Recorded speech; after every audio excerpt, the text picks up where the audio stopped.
पूरा नाम होता है वो होता है इथ्रोसाइट सेडिमेंटेशन रेट। तो ये होता क्या है, तो ESR एक रूटीन ब्लड टेस्ट होता है। इस टेस्ट से हमें कोई गंभीर बीमारी का पता नहीं चलता है। ये टेस्ट से हमें सिर्फ ये पता चलता है कि हमारे बॉडी में कोई स्वेलिंग, सूजन या कोई इन्फेक्शन जैसे बैक्टीरियल इन्फेक्शन, वायरल इन्फेक्शन है या नहीं है। यदि नॉर्मल वैल्यू से यदि ESR का वैल्यू जो है यदि नॉर्मल से ज़्यादा होता है तो फिर डॉक्टर जो है वो एक इंडिकेशन मिलता है कि उसके अंदर जो है कोई बैक्टीरियल इन्फेक्शन या वायरल इन्फेक्शन या कोई इन्फेक्शन है, उसके अंदर इन्फ्लामेशन हो रखा है। तो फिर डॉक्टर जो है दूसरा टेस्ट करने की सलाह देता है, उसको इंडिकेशन मिलता है। तो ये टेस्ट से हमें किसी गंभीर बीमारी का पता नहीं चलता, ये सिर्फ इंडिकेशन के लिए होता है कि हमारे बॉडी के अंदर कोई स्वेलिंग, इन्फेक्शन वगैरह है या नहीं है। तो ESR का मतलब होता है कि ESR में 3 फॉर्म में होता है। इथ्रोसाइट का मतलब होता है कि रेड ब्लड सेल, जिसको RBC भी बोला जाता है। और सेडिमेंटेशन का मतलब होता है नीचे बैठना या नीचे सेटल होना, जैसा कि आप डायग्राम में देख सकते हैं। और रेट का मतलब होता है समय। तो इसको यदि आप मिला देंगे तो ESR का मतलब हो गया, डिफिनेशन हो गया कि ये RBC को नीचे बैठने की दर को ESR कहा जाता है। ये होता कैसे है ESR टेस्ट? इसमें क्या हो जाता है, पेशेंट का जो है वो ब्लड सैंपल लिया जाता है। इसमें आप जो है कभी भी दिन में ब्लड सैंपल दे सकते हैं। उसका कॉस्ट जो है वो 150 से 200 रुपये तक होता है ESR का, और इसका रिपोर्ट सेम डे मिल जाएगा। और वह जो व्यक्ति हीमोग्राम करवाता है तो उसके अंदर ये टेस्ट जो ऑलरेडी इंक्लूडेड होता है, जो लेकिन उसको अलग से करवाने की जरूरत नहीं पड़ती है।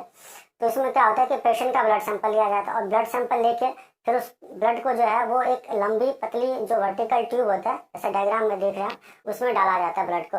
और फिर ब्लड को डालने के बाद 1 घंटे तक उसको ऑब्जर्व किया जाता है कि कितना वो ऊपर से नीचे सेटल हुआ। जितना नीचे सेटल होता है वो वैल्यू काउंट किया जाता है। फिर वही होता है ESR का वैल्यू। वो 1 घंटे में कितना ये मतलब सेटल हुआ, हमने जहाँ तक हमने ब्लड डाला था वहाँ से कितना नीचे बैठा, तो जितना नीचे बैठता है वो काउंट किया जाता है। फिर वही होता है हमारा ESR का वैल्यू, यानी कि 1 घंटे के अंदर। तो ये हो गया ESR। अब ESR जो होता है वो 2 मेथड से होता है, यानी कि लेबोरेटरी में 2 प्रकार से ESR में होता है। एक होता है आपको वेस्टर्न ग्रीन होता है और दूसरा होता है विंड्रॉप्स होता है।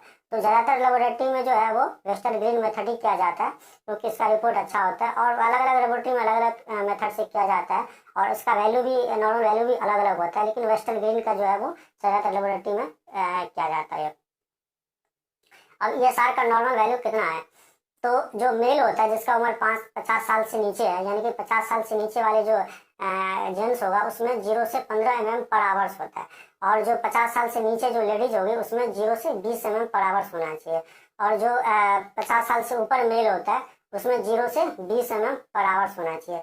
और जो 50 साल से ऊपर फीमेल होगी उसमें 0 से 30 mm पर आवर्स होना चाहिए।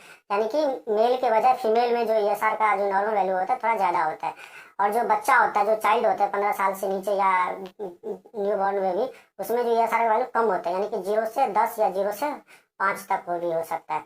तो ये होता है यहाँ ESR का नॉर्मल वैल्यू। अब बढ़ने घटने पर क्या होगा? यदि ESR का वैल्यू यानी कि कम है, यानी कि 1, 2, 3, 4, 5 है, ऐसे करके है।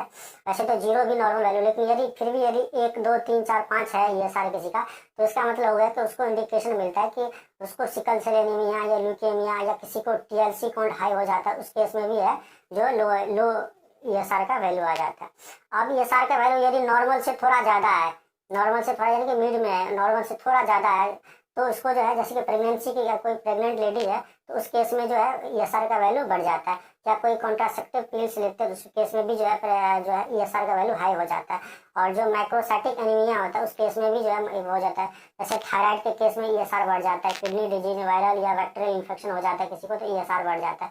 तो ये इंडिकेशन मिलता है यदि ESR का वैल्यू बढ़ जाता है, इसका मतलब हमारे अंदर कोई इन्फेक्शन है। लेकिन कौन सा इन्फेक्शन है ये हमें नहीं पता चलता, इसलिए पता चलता है कि हमारे अंदर कोई ना कोई बैक्टीरियल इन्फेक्शन है जो हमें ये बताता है।